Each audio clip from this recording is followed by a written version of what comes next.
Welcome to the future. Get ready to explore how spirituality and science will come together in the age of Aquarius. Hosted by JC Nova. Today on the show, I'm talking with paranormal investigator and psychic medium Natalie Fowler. She's also a staff editor and contributor for Fate magazine. We journey to the other side to talk about her favorite ghost hauntings, spirit rescue, clearing negative energy in your personal space, and how to connect with loved ones who have crossed over. It's a fun and inspiring conversation that I think you'll enjoy.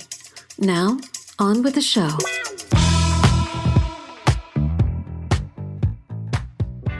Welcome to the future. This is JC Nova, and this is Age of Aquarius. Today on the show, I have Natalie Fowler. She's an author, paranormal investigator, and a practicing psychic medium. She's also a staff editor and contributor for Fate magazine.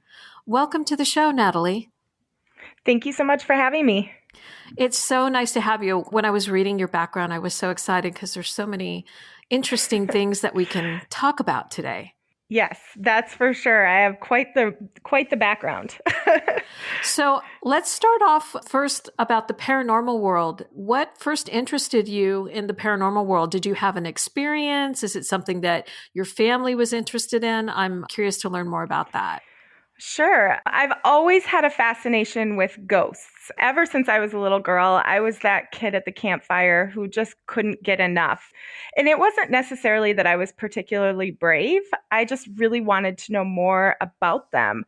And part of that is you always hear ghost stories. And when you hear a ghost story, it's always told from the perspective of how scary it is to have a ghost or to be in a haunted space. And I always thought it would be equally scary to be the ghost. If you were supposed to go somewhere and you didn't, and you got stuck, that was very scary to me. And so all of my questions were usually around trying to figure out a little bit more behind that. And I did have some experiences as a child. One I don't remember. It was when I was very little. I had an imaginary friend. She used to go with me everywhere. And the story that kind of survived my childhood was that this was this cute little imaginary friend that I had. And suddenly one day I was no longer playing with her. And my mom asked, I think her name was Darnie, or at least that's what I called her. And my mom one day asked me where Darnie was. And I said, well, she had to go. She died of a heart attack. I always thought that was an interesting story that kind of was told over and over again as I got older. And as I started getting more and more interested in ghosts and ghost stories, a lot of what I was reading about was about how psychic children have imaginary friends sometimes. So I went to my mom and I asked her questions all the time about, is it possible that I might have been playing with a ghost? And every time she said, no, it was just your imagination. There's no such thing. And eventually, as I got older and started doing this work, and I kept going back to her with questions. And finally, about 2 years ago, I got her to admit that she and my grandmother actually had a conversation about how I was probably playing with a ghost, but they had no idea what to do about it. So they just pretended it wasn't happening. And so that story surviving my childhood like that really kind of became a cornerstone for the work that I'm doing now. A lot of my own learning has been about trying to stay a step ahead of my very psychic children. I'm a very creative person, and a while before I knew I was even psychic, I had started writing my own ghost stories because I really wanted to tell that perspective and from a fictional standpoint. And so when my own children were old enough to start asking questions about ghosts and the things that they were seeing in their room, I didn't know I was the psychic, but I did decide that I needed a better explanation than to tell them there was no such thing. And I very well couldn't say that when I was writing ghost stories myself. So I needed something better. So a lot of my own learning in this has been about trying to stay a little bit ahead of them and teach them better than maybe I was taught when I was a kid. What is one of your favorite ghost stories that you've written? Oh, goodness.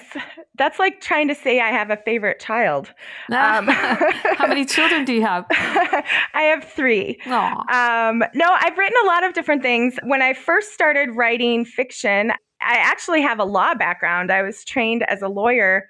And after being in law school for so long, around all these really logical, rational people, I thought it would be really interesting. First of all, my creative energy was ready to explode after working on research and writing projects for those years. So I started working on some fiction just to kind of get my creative brain going again. And I thought it would be really interesting to take a character who is trained to think logically and rationally like a lawyer, and then give her something completely irrational like a ghost to deal with, and kind of smash those two worlds together. So I started writing mystery novels, paranormal mystery novels, with that character in mind. And little did I know I was actually writing my own story. I didn't know that I was that psychic at the time that I was writing them. And now when I look back at those works that I wrote a while ago, I realized that's actually the work that I'm doing now in my medium work. So it's kind of funny to look back at that. But I've got a lot of fictional stories as well. I work with a group, a paranormal group called Ghost Stories, Inc. And a few years ago, we put together an anthology. This group, it's a different twist on the paranormal because it's a ghost hunting group, but we actually go out looking for creative inspiration, not necessarily trying to prove that there's a ghost there or not. But we work from the idea that if you're going to be writing about something scary, go put yourself in the position of what it feels like to be in a really old, spooky place so that you can write about it from a little bit of a deeper perspective. So we put together an anthology a couple of years ago, and I really love the story that I've got in that book. We're going to be working on a new one. I've got an event with them coming up in a couple of weeks, and we always invite our participants to submit stories for that if they're interested at all. So lots of things going on. Is that the story, The Money Mole? Oh, no, that's a cool story too. So, no, the story I was talking about there was actually inspired by an investigation we did at a private residence called The Manor. And it's told from the ghost perspective. So I really like that. Oh, I like that too. That would make a great movie. Yes. And then the Money Mall is actually a story with my Twin Cities in Crime group that I'm part of, Sisters in Crime group that I'm part of. They were doing a historical fiction anthology. And what's really cool about that story that got selected for that is that I used the same characters from one of my mystery novels that's not released yet. I'm still trying to find a home for that. But I wrote a mystery called A Sinner Among Us that's based on a gangster ghost, loosely based on John Dillinger. He lived in St. Paul for a short time, and that's where I live. So I just am fascinated with the gangster history. And I love that through a ghost story, you can kind of take the past and pull it into the present using a ghost character. So when they came out with this anthology where they were asking for historical mysteries, I used the same character that's actually a ghost in my present day novel, and I backed it up to the time where the gangsters were running around St. Paul, and I used the characters that I created that were ghosts in my fictional story, and I backed it up and they were real people in that story. So it was kind of fun. Oh, that's fascinating. You have so many great stories. And what inspires you to write? Does it come to you in a dream? Is it maybe a conversation or experience that you have? You know, it's a lot of different things. My fiction work is really inspired. It's almost like a little idea will spark based on something I'm experiencing or based on, just different creative ideas. And then when it starts to grow into something bigger and I start to get more ideas about what should happen with these characters, it just kind of grows from there. And then I know if it's something I'm going to pursue or not. So, and I'm always working on something. The fiction work that I'm working on right now is actually more of a horror novel. And I've never written horror before, but I love it so much. It's kind of like Stephen King's The Shining smashed together with Agatha Christie's. And Then There Were None. Great combo. Yeah. Where all these people go up to a haunted hotel. And I do a lot of work and events up at the Palmer House Hotel in Sauk Center, Minnesota. And so it's loosely based on a hotel that's haunted, like the Palmer House or maybe even the Stanley Hotel in Colorado. And all these people are up there for the weekend filming a TV show. What they don't know is that there's something evil lurking in the hotel, and I'm using the ghost characters as a way to let the reader know what's there. So all these other people don't really know what's happening. So it's just a lot of fun. I have a lot of fun going back and working on that. So help listeners understand what your idea of a ghost is. Is it a spirit that's stuck? Is it maybe it's a previous place that they lived, or they're attached to a particular person? Just to have a better understanding of what a ghost is and why spirits continue to haunt a certain hotel or a home or a person. Sure. In the work that I'm doing now with my medium work, I really see that there's a difference between a ghost energy, which is kind of like almost like a sliver of a soul that gets stuck and left behind, versus a spirit. And there's not actually human words to describe the difference too well, because those things have come to mean a lot of different things. But for simplicity, I refer to them as a ghost, which is a soul that's stuck, and a spirit, which is a soul that has gone on to that higher vibration, and they actually can come back and visit us. So on a paranormal investigation, for example, you could actually have both show up to say hello. There's a difference between those two energies. And for me, that's vibrational. And I can get more into that explanation if you want. But does that make sense? Yeah, it does. And what I also want to know more about is you recently co-founded a paranormal services cooperative, and I want to know more about Spirit Rescue. That's actually the reason we founded this group. I've been working with a couple of different people in the paranormal world for a number of years. And what we were finding was that, a lot of the paranormal groups out there are going out there to look for proof and wanting to, prove that there's life after death and prove that ghosts exist. And what we're finding is that if you were to take all of our evidence that we've gathered over the last several years and put it all together and presented it in a court of law, you'd actually be able to prove beyond a reasonable doubt that we're interacting with something intelligent. So then the next question becomes, what are we supposed to do about that? If we're interacting with an energy that's stuck and not where it's supposed to be, is there a way we can help it? And what should our responsibility be when we come across that energy? So I love the concept of spirit rescue and helping these souls who are stuck get from this in-between realm where they're stuck and on to the higher vibration that they were supposed to go to all along. And are you working on any particular cases now? Or do families bring you in to help clear energy out of a home or a building, or is it something that you decide to investigate yourself? No, we usually get referrals, and there's a lot of different ways those come in. Sometimes they come in through our website or our social media. Sometimes we get referrals from other teams or other investigators.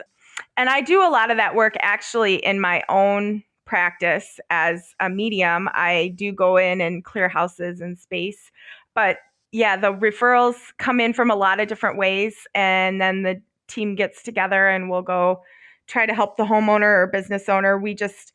We cleared a property, actually a business in Minneapolis not that long ago. And yeah, it's a great team of people. There's 3 of us that do this, myself and Nicole and Kevin. And Kevin Swanson, he's an equipment genius. He's the one with all the gadgets and gizmos. He knows not to hand them to me because I usually mess them up. Yeah. And then Nicole and I, we both have psychic gifts, but we work a little bit differently. And so when we work together, our gifts are really compatible together, and it's a lot of fun. We end up usually laughing our way through the evening, which isn't what you would expect for something like that. But yeah, so we've been able to kind of tackle some of those projects working together. When do you know when a space needs to be cleared? Is it evident when you go into a room or you go into a home? How does the energy feel to you, if you can kind of describe it? Sure. Well, like I said before, a lot of these come in from homeowners. Part of that is, I think, with this age of Aquarius, with some of these energy shifts that are happening, people are more aware of the energy in their space than they ever have been before. And for example, back during the pandemic, when everyone was sort of well, we're still in the pandemic, but in the beginning days of the pandemic, when everything shut down, we were all stuck in our homes and people started to feel the energy in their space more than they ever did before because they were there the whole time. So they couldn't deny if the lights were turning off or on by themselves or if things were going bump in the other room and nobody was in there. There was no explanation for it. So, but as these energies shift with the earth vibrational shifts that are happening, I think people are becoming more and more aware of their psychic gifts than they ever have been before. And I think kids these days are being born with psychic gifts at exponential rates. So sometimes we get the calls based on children seeing and talking about something that they think is there. And the parents are taking it a lot more seriously than they did when I was a child. And there's just more information out there now about what that could be. So it's becoming a little more mainstream. So a lot of the calls come in are usually from other people looking for us. But for me, it's more of a knowing. One of my strongest gifts is that of claircognizance. So I'll just know something. And for me, that information comes in my solar plexus and my heart chakras in a different place than my brain. So I'll get kind of some downloaded information about what's going on in the house. And then it feels heavy. If you're in a space that's haunted, it can feel different and the vibration can be lower, or there's just a lot of different things that could point to a house being haunted. A lot of people, obviously, during the pandemic have moved. And if they're like, say you're buying a home and moving into a new home, or you're moving to a new apartment, what do you recommend for people to do to clear out energy from the previous person that lived there, but also any energy they might have brought with them from the last place they lived? That's kind of getting more to residual energy. So I think that there's two ways a house can be haunted. One is that intelligent energy, which is a soul who's stuck and trapped and chosen not to go where they were supposed to go all along. And that energy can actually interact with you. And then there's also residual energy that can kind of hang in a space like what you're talking about with a new home. For example, I think we all know that feeling if you walk into a room after somebody has argued, the energy in that space can feel heavy or it can feel different. That's energy that can be cleared with a lot of different things. I really like to use sage and Palo Santo together because I like the way they smell, not because they have any better qualities than any other method. But you can also use Florida water, which is actually not from Florida. It's from Peru. Straight from Miami. Yeah. It's a shamanic spray. And I usually cut that with water, and you can get that online or at any metaphysical shop. We use that a lot in my office. We can't burn sage in our rental space. So we use Florida water in between clients to clear and reset that energy. My kids really like using that. They'll use it when they go to grandma's house for the night or on an overnight. They'll have their Florida water in their bag and kind of spritz their room before they go to sleep. Aww. You know, there's just a lot of different things. And I really think that it's your personal preference. And people often ask me, what's the right way or the wrong way to clear a house? And I don't really think there is a right or wrong way. You'll go online and read about how you have to have the windows open or you have to walk in a certain direction. And I really think it more is about your intention.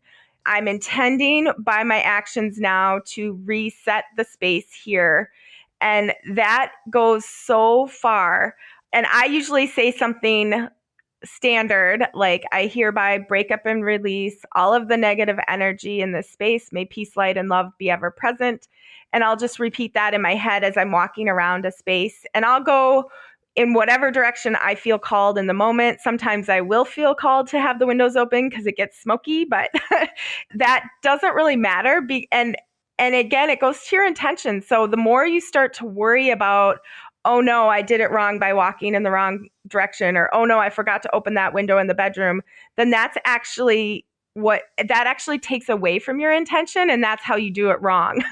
So by worrying that you're doing it wrong is how you actually do it wrong, in my opinion. So when you're doing psychic medium work and someone has passed, how are you connecting with a family member's loved ones, and what kind of messages are you looking to receive? Sure.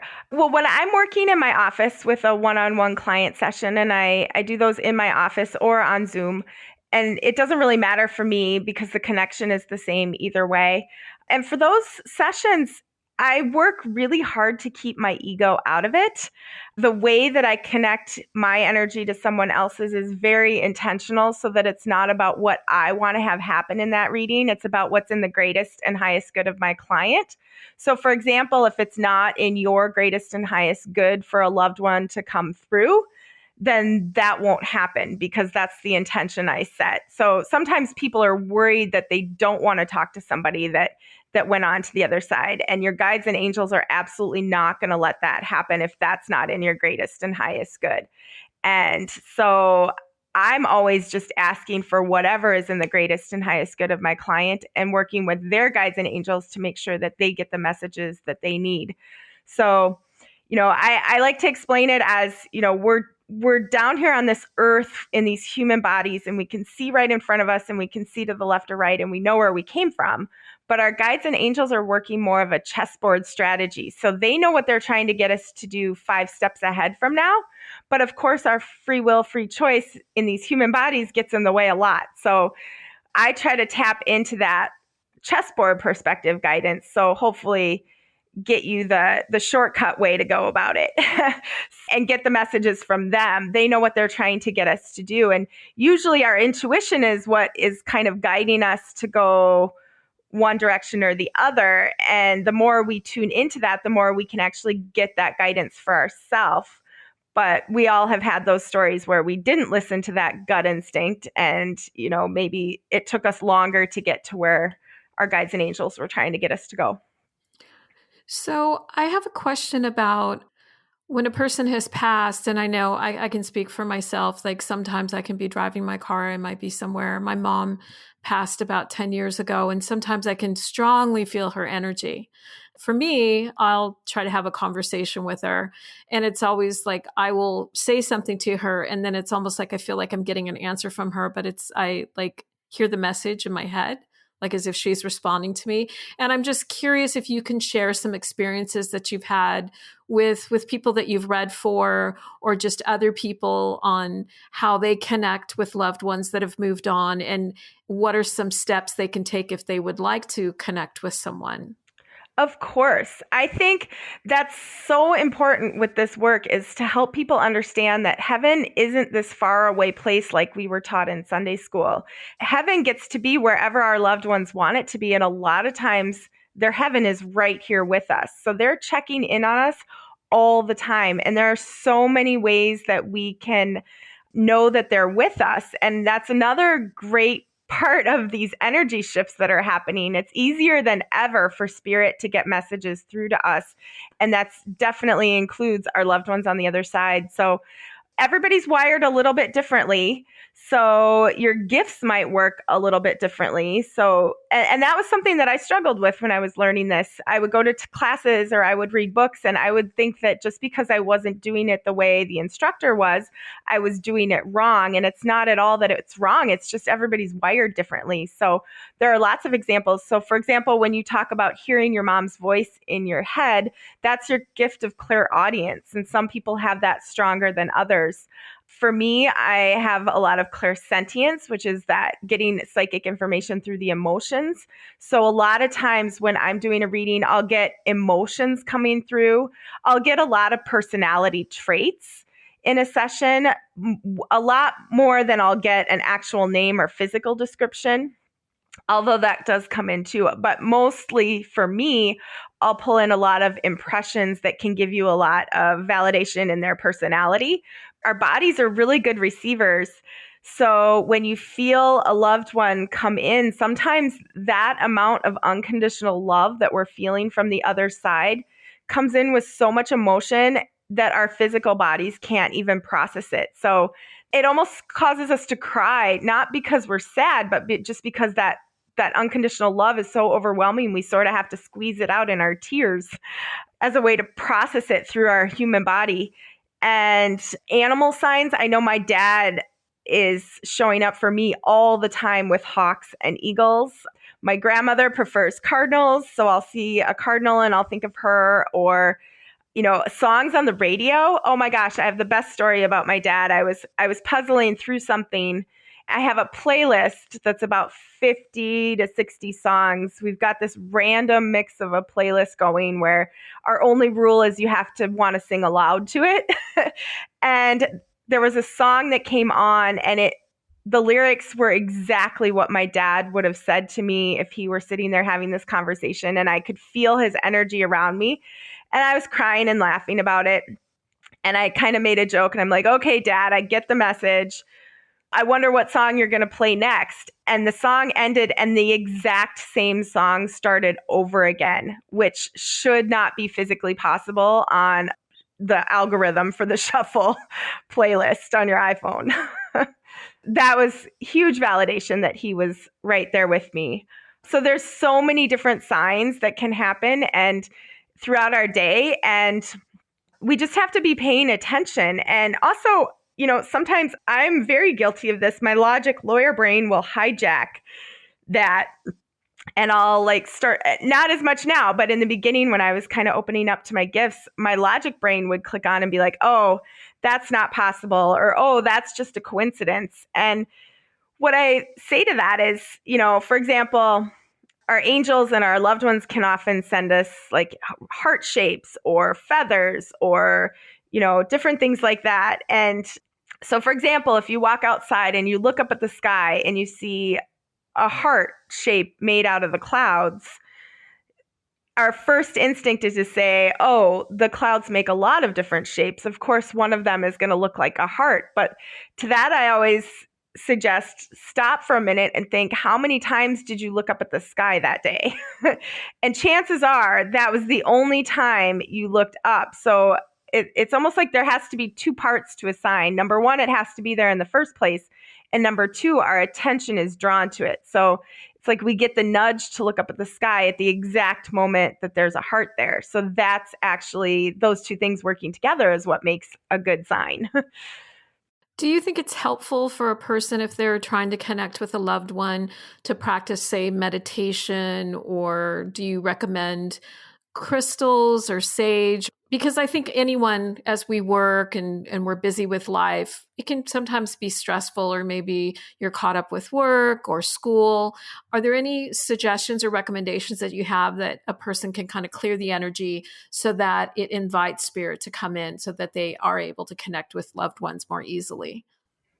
Absolutely. I think, again, everyone's wired a little bit differently. So the first thing I would suggest is follow your own motivation. Our guides are talking to us a lot through our motivation. So, and use your imagination. Our imagination is our bridge to our psychic abilities. So if you have a visualization that pops into your imagination about how to do that or how to connect, trust that and follow that, because a lot of times that's actually our guides showing us what we need to do that's going to work the best for us. Because again, we're all wired a little bit differently. So what each of us needs might be a little bit different. So yes, if you're drawn to rocks and crystals, absolutely surround yourself with them to do that.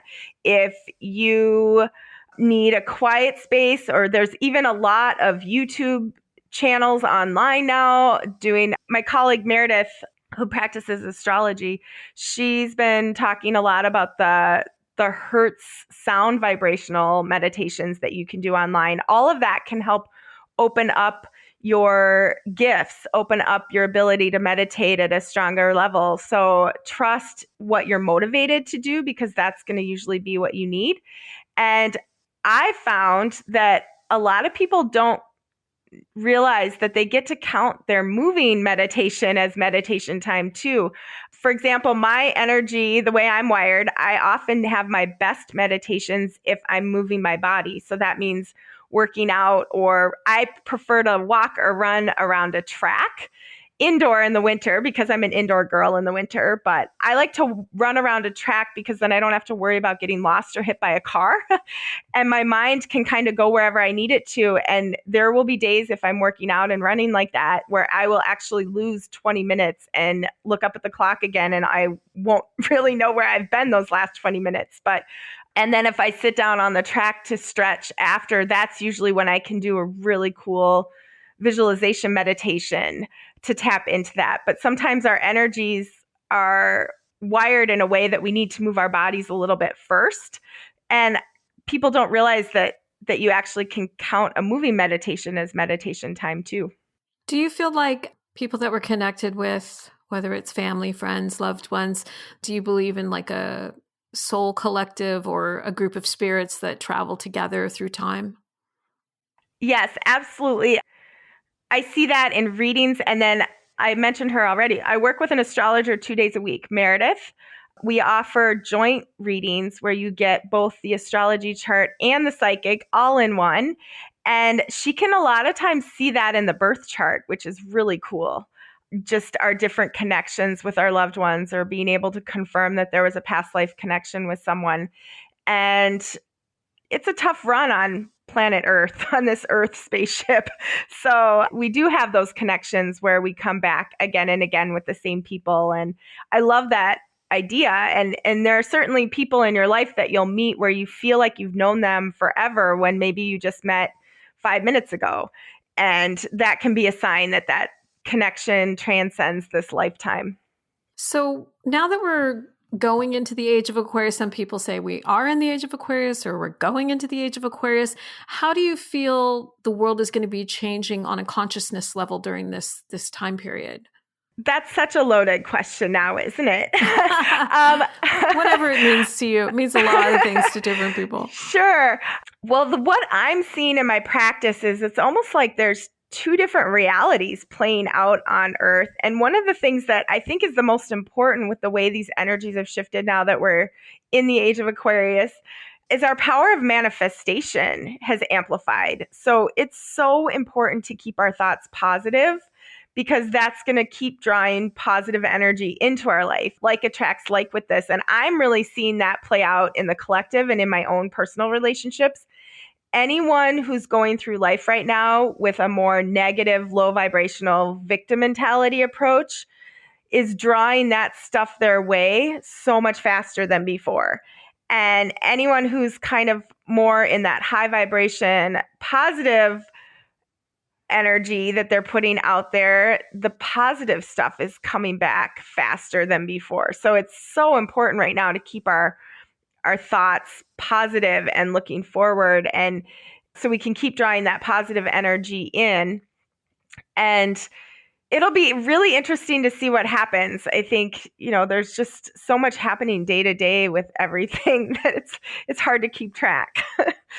I find it interesting before the pandemic, if we're just going to talk about the cultural climate, like a lot of people were unhappy with work and they didn't feel like they were being paid enough. We have the pandemic and now it's kind of, they've flipped the script where employers are saying we can't find enough employees and they keep raising, the wages to try to find high quality workers. So it's kind of like from an energy perspective, people had this period of time to stop and think about what was important to them.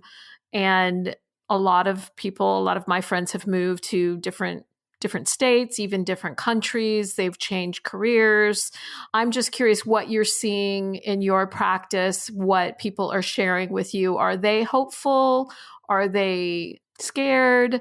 I'm curious what you're seeing in your readings with other people. Sure. Actually, we've had a front row seat to some of the greatest parts of all of this.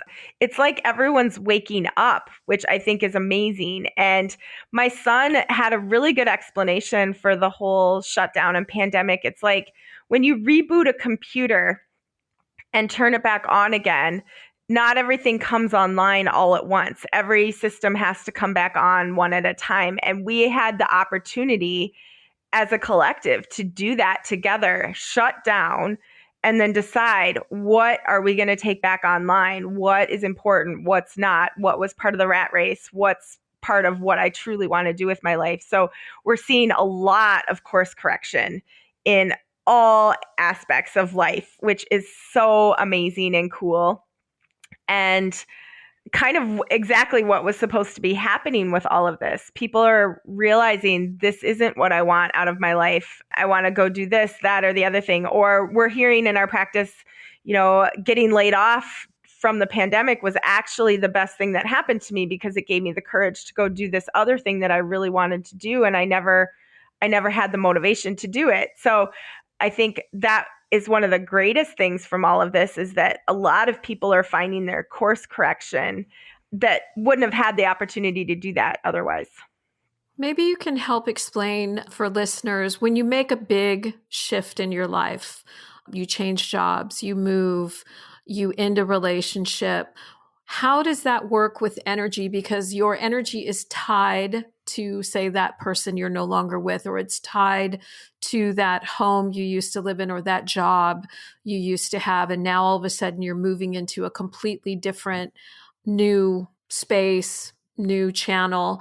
And I'm just curious, from an energy perspective, how does that work? With all of this, with the energies shifting the way they are, we're more sensitive to vibration than we ever have been before. So that can actually speak to one of the causes for, let's say, a breakup or a move or a job change. It's like all of a sudden you're realizing that the vibration of this person or this job or this space isn't really in tune or in line with my frequency or with what I'm doing. So it's like we're feeling these shifts in a different way. So that can cause the change in the first place. But then when you listen to that and when you trust that, you can also feel it settle in a good way. Does that make sense?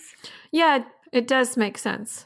You end up aligning with something that's more of your right frequency, and that can propel you forward with change in a lot better way. And in the same way, if you don't have the courage to make that change, that frequency mismatch is going to feel like a schism, or almost like nails on a chalkboard. And it's just going to keep getting louder and louder and louder until you can't stand it anymore. So I think we're going to see a lot of things shake up even more, because we're just going to get more sensitive to that mismatch or that misaligned vibration, to the point where you're not going to be able to tolerate it any longer. What are some steps a person can take to have more emotional courage to make that change? I think we all can relate to feeling stuck sometimes in our life, stuck in situations, even though the situation like plays out in your head. Oh, if I only do this, this will happen. But it never goes past your mind. You're like playing out different scenarios. So sometimes the first step is the hardest. I always share with people, when you change the way you look at things, things begin to change. But what are some steps that you would recommend to kind of help give a breakthrough for someone? Sure. Okay. I think the first and most important step is to figure out what it is that you want. Make a list, actually write that down. And if you can do it on the new moon, that's even better, because the new moon has amplified power to manifest the things that we want. So I encourage all of my clients to work with the moon energy. And on the new moon each month, it's a perfect time to sit down and write a list of the things that you want to manifest in your life. And that can be abstract, or it can be more detailed. If you have an idea of what you want, writing that down so that the universe knows what to bring you is super important. And then the second step is to surrender a lot of it. In my own life, I've worked really hard to surrender the things that I can't control. And a really great visualization for that, I know change is scary and it comes with a lot of fear, but by surrendering it to the universe and keeping the intention that if this is in my greatest and highest good, bring me the opportunities to make this change so that I can handle it. And by setting that kind of an intention, don't be surprised if all of a sudden, let's say we're talking about a job change. If you decide you're not happy in your job and you've kind of defined what you do want out of life, and you make that list and then you surrender it over to the universe. Okay, universe, help me find the right job. And then don't be surprised if all of a sudden the next day you get a phone call out of the blue from someone who's looking for something that you just defined. That's the power of this energy that we're in right now, is once we define what we want out of life, surrender that to the universe, that if it's in my greatest and highest good, this is what's going to work out. And of course, I don't mean just sit back and wait. If you want a new job, of course, start looking, start making those steps that you have the courage to make or the motivation to make in that moment. And then don't be surprised if the doors start opening. And then also trust that if a door doesn't open, it's not the right door, and that the universe is going to bring you a different or a better door at some point when it is in your greatest and highest good. So there's a lot of trust and surrender that has to go into this too. But when we do that, it's incredible and it's amazing what opens up. What are you most hopeful for in the age of Aquarius? What are you looking forward to during this period? Authenticity is my favorite word right now. I am so excited to see my clients and to see friends and loved ones come into their authentic self in a way that we haven't before. I've been doing a lot of work on this in my own life. I am a huge empath, and I didn't always know that I was an empath. So a lot of my early days were spent empathing what other people wanted of me, what other people expected of me, to the point where I almost didn't even know what I wanted or expected of myself. So when you start to unpack all of that and figure out, wait, am I doing this because I want it or because somebody else wants it of me? And you start to discern, no, this is what I really like, or this is how I want to show up to the world. It allows you to come into your authentic self in a way that maybe you couldn't before. So, and that to me is what the age of Aquarius is all about, is finding your authentic self and putting that forward, letting your light shine for everyone to see and not feeling like you have to dim your light around certain people. So I'm excited to see all of these souls come online a little bit more and people open up to their gifts in a way that they haven't before. My last question is, you have children, I have a son. In the age of Aquarius, what can we expect to see from our kids, and what kind of world can they expect to be living in? I like to think that our children are going to save the world. They're wired differently than we are. We're seeing so many starseed kids now that are coming in with such a different perspective of how to look at the world. And my own starseed kid gets really mad when I say that. He's like, why do I have to fix it? You guys are the ones that messed it up. But it doesn't have to be like that. It's our children are inspiring us to think of things differently than we did before. And they're coming in with gifts, and they're wired a little bit differently. They're helping us think outside the box on how to solve some of these problems.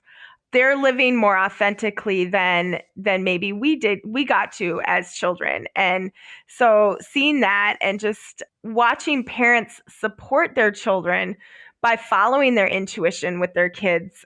I think back to when I was pregnant, and you've got all the books that you're supposed to read about what to expect when you're expecting and having babies and all of that. And it's like, the answers are inside of us. We can pretty much take those books and throw them out the window and just trust that natural mother's intuition on how to raise our kids. And the more we do that, the more we let them be themselves in the way that they came here to be.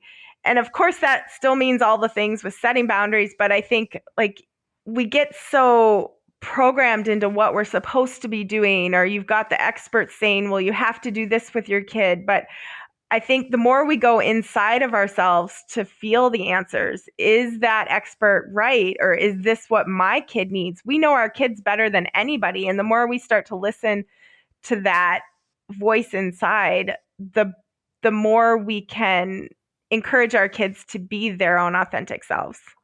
I liked the story you shared about your son, saying that I believe it was your son, about the pandemic was like a reboot and everything's coming on that we want to come on, or sometimes some things are slower to reactivate. So I do feel like the age of Aquarius is an opportunity. It is a reboot for all of us from a spiritual and consciousness level. And yes, definitely live our most authentic self, be our most authentic self, and live the life we want to live.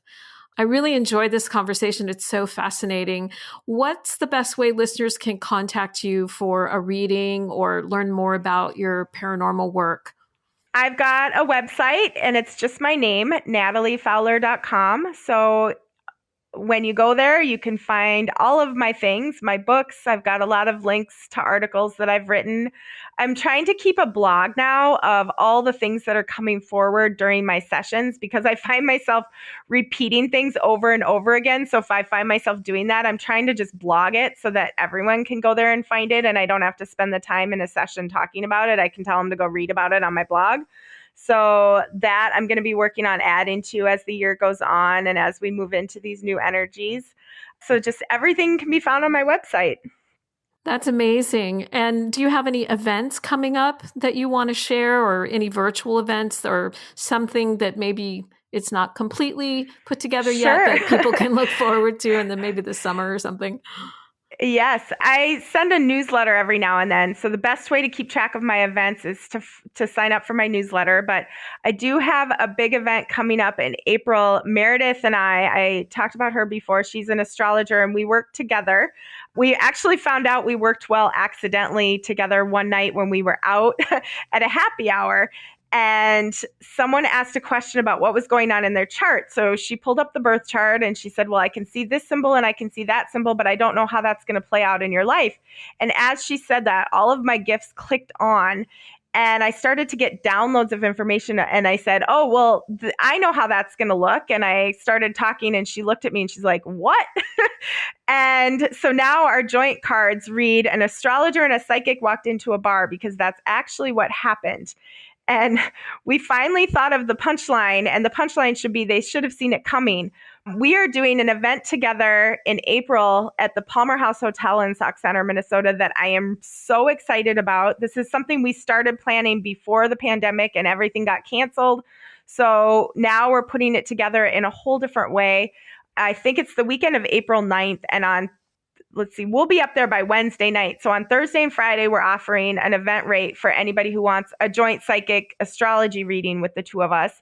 But then on Friday night, we'll be doing a showcase talking about the Palmer House a little bit.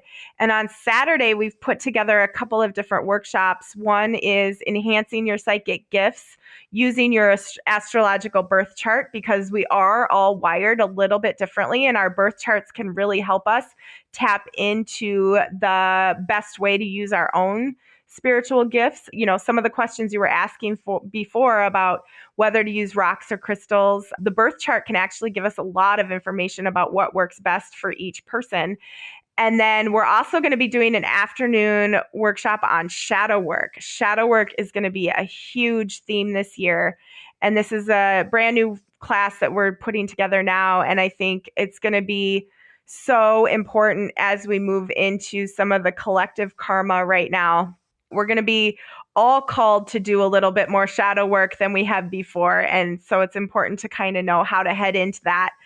And then we're also going to do a spirit search. The Palmer House Hotel is got quite the reputation for being a haunted hotel, and we'll be doing a spirit search with a focus on developing your own medium gifts. And again, there's a lot of information in the birth chart about that, about how those medium gifts might work for you. Wow, that sounds like an amazing event. I'll go ahead and get the information for you after we're done with this interview, and I'll share it with everybody under the show notes. But thank you so much for being on the show. It's been a really fascinating conversation, fun and interesting. I wish I lived closer to Minnesota. I would come to the Palmer Hotel and hang out with you guys. Thank you so much for having me. I loved it. Yeah, it was great. Thank you. You just heard the Age of Aquarius podcast with your host, JC Nova. Remember to subscribe to the show on your favorite streaming platform. Thanks for tuning in. Age of Aquarius is a cosmic media production and recorded in Los Angeles, California. A special thanks to our producers, Georgie Rutherford and Christopher Lang. To learn more about Age of Aquarius, please visit our website at ageofaquarius.fm. Thanks for listening.